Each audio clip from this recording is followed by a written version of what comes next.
IT jobs శతకోటి problems. పూర్తి వివరాలకు చదవండి రేపటి సాక్షి హైదరాబాద్ ఎడిషన్. నైరుతి బంగాళాఖాతంలో కొనసాగుతున్న తీవ్ర వాయుగుండం మరో 12 గంటల్లో తుఫానుగా బలపడుతుందని వాతావరణ శాఖ వెల్లడించింది.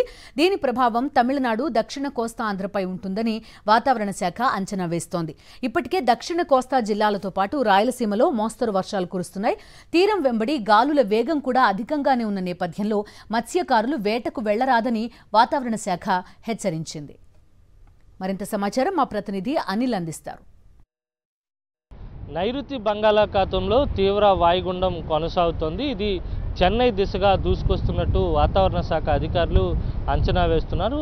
మరో 12 గంటల్లో తుఫానుగా మారేటువంటి అవకాశం ఉంటుందని, దీని ప్రభావం ఇటు తమిళనాడుతో పాటు పాండిచ్చేరి, దక్షిణ కోస్తా జిల్లాలైనటువంటి నెల్లూరు, ప్రకాశం, అలాగే రాయలసీమలో కూడా ఉంటుందని వాతావరణ నిపుణులు అంచనా వేస్తున్నారు. ఇప్పటికే దక్షిణ కోస్తా జిల్లాలైనటువంటి నెల్లూరు, ప్రకాశంతో పాటు రాయలసీమలో ఉన్నటువంటి చిత్తూరు, అన్నమయ్య, సత్యసాయి జిల్లాల్లో కూడా వర్షపాతం నమోదవుతూ వస్తుంది. రానున్నటువంటి 3 రోజుల పాటు దీని ప్రభావంతో వర్షాలు అధికంగా కురిసేటువంటి అవకాశం ఉంటుందని వాతావరణ శాఖ వెల్లడించింది. అందుకు అనుగుణంగా హెచ్చరికలు కూడా జారీ చేసింది. అయితే మరో 12 గంటల్లో తుఫానుగా మారిన తర్వాత దీని ప్రభావం మరింత పెరిగేటువంటి అవకాశం ఉంటుంది. సముద్ర వాతావరణం అత్యంత అలజడిగా ఉన్న నేపథ్యంలో మత్స్యకారులు ఎవరు కూడా వేటకు వెళ్లరాదని వాతావరణ శాఖ సూచిస్తుంది. 30వ తేదీ వరకు మత్స్యకారుల హెచ్చరికలు కొనసాగబోతున్నాయి. ఏపీలో ఉన్నటువంటి అన్ని పోర్టులకు మొదటి నెంబర్ ప్రమాద హెచ్చరికను జారీ చేశారు. తీరం వెంబడి